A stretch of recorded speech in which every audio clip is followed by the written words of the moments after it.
Welcome to ACOKnowledge, the Knowledge Academy online. This video is concerned with the introduction of the Observatory of the future. A picture is worth 1,000 words. And that's why we prefer videos to textbooks. Only when you know the why of things can you master them. Whether you are a researcher, a student or just preparing a project, you need to go to the source.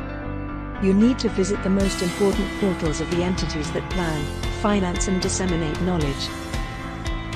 The Observatory of the Future helps you to connect to the right portals.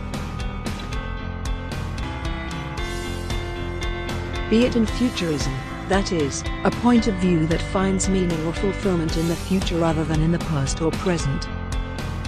In science and technology, or in topics related to society, economics and finance, please log on to ACOKnowledge.org to learn more about what really matters in the future.